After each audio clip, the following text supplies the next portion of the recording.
سلام بچه ها، من اومدم با یه چالش جدید. قراره که مراحل میکاپمو این فیلتر بهم بگه. اولیش پرایمر که من پرایمر استفاده نمی کنم. میریم برای دومی. برانزرم استفاده نمی کنم متاسفانه. پودر، اولیش پودره.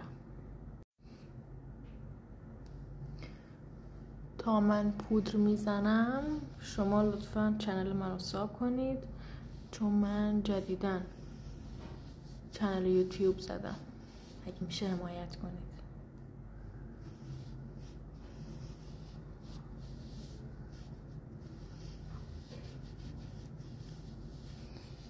چی از آب در میاد؟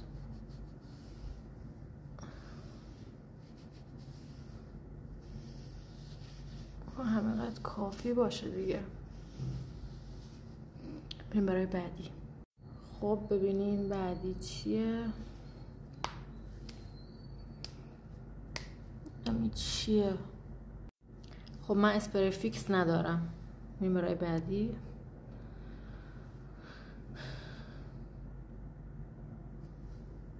رژگونه.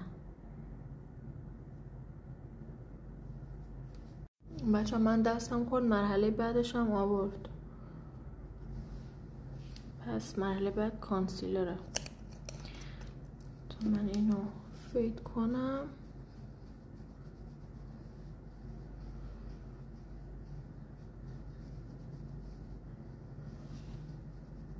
چون من صورتم توپله باید اینو بکشم رو بالا که صورتم لیفت بشه.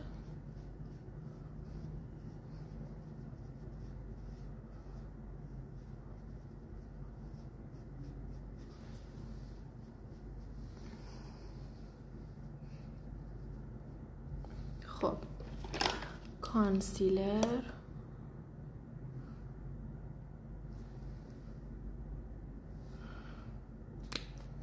زیاد از کانسیلر خوشم نمیاد، دارم کم میزنم تا اینو فید کنم.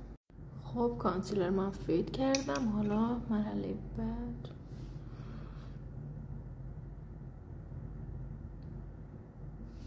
کرم پودر.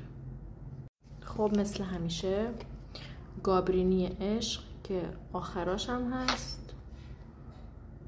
خدا من این همه پودر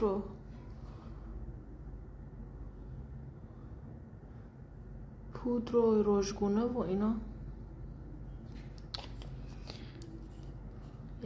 خب شبیه روح شدیم. میریم برای مرحله بعد. هایلایتر. خب هایلایترمونم میزنیم نوک بینی.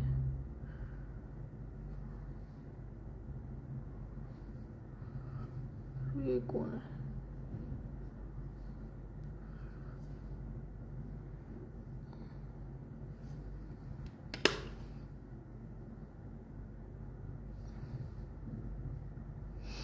خب مرحله بعد ریمل. خوبه.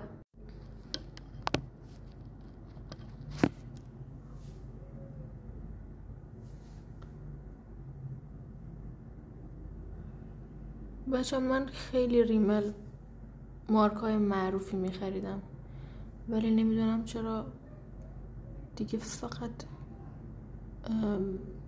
اسنس میگیرم. اصلا نمیدونم چرا، فقط اسنس دوست دارم، اونم اسنس مشکی صورتی. اصلا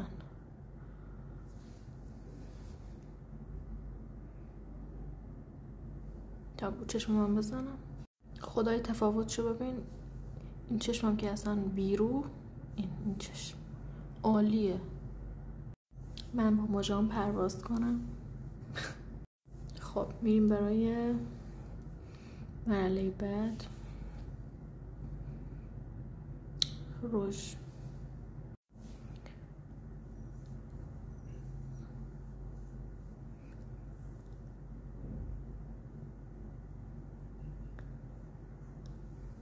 راستی اگه میخواین ویدیوهای بیشتر از من ببینید منو ساب کنید لطفاً. اینم از روش. برای بعدی تمام. امیدوارم که خوشت اومده باشه. نمیدونم چرا خط چشم نیاورد. خب نظرتون چیه؟